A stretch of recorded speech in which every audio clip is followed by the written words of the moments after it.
day, McVeigh, and happy Tuesday.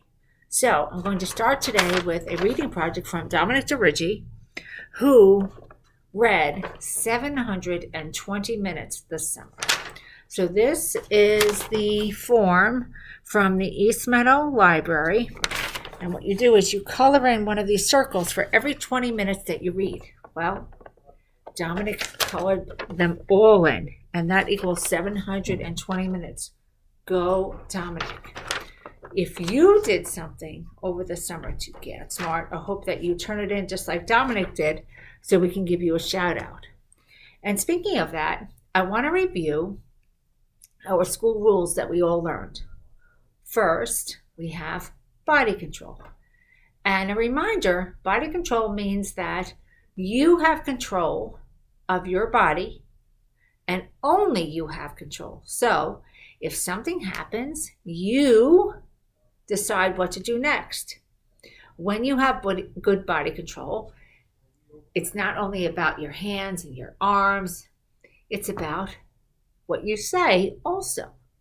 And that is super important and powerful.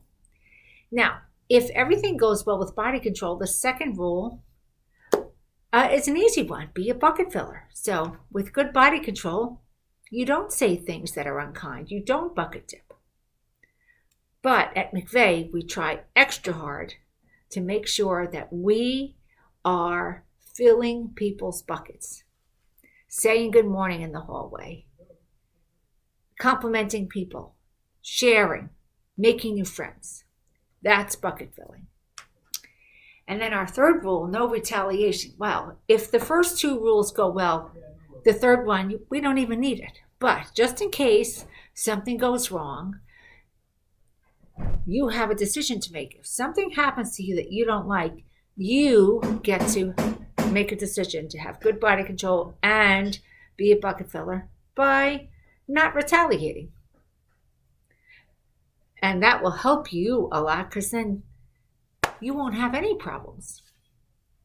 If something happens and you can't handle it yourself, you find somebody to help you. We are happy to help.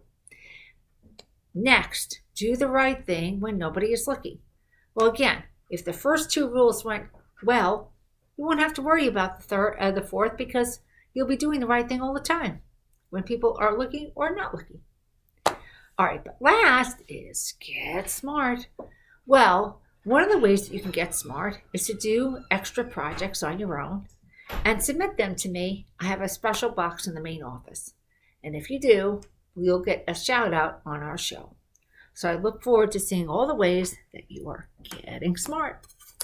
All right, moving on to our mystery number and Wordle. I think everybody can get this week. All right, so my clue was that this is a CVC word and that the vowel was the first letter of the alphabet. Well, of course, that's an A. All right. Now, my clue today is that this is a vowel, this letter right here, and it's the most used vowel. So what that means is when we look at all the words in the books, it's the vowel that we will see the most. We call that the most common. So this letter is the most common vowel. And it's not the A because we already used the A in our Wordle. All right. Mystery number. We know that they're the same and we know that they're odd. Okay, so here's your clue for today.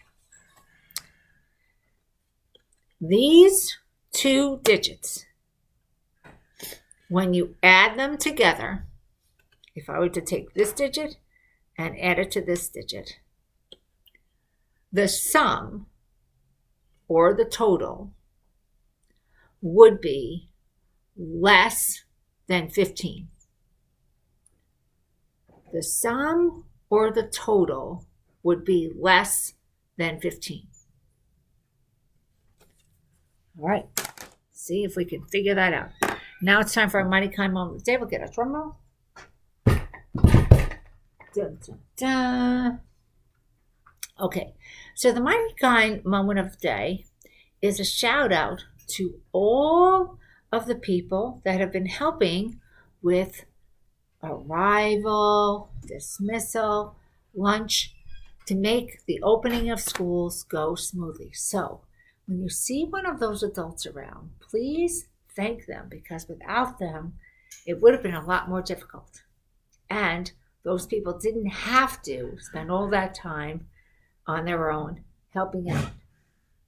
And why? Because you're a mighty mind. Not only that, mighty kind, mighty minded. Every day, boys and girls, it's a great day to get smart and be kind to both each other and the earth. Let's have a wonderful day.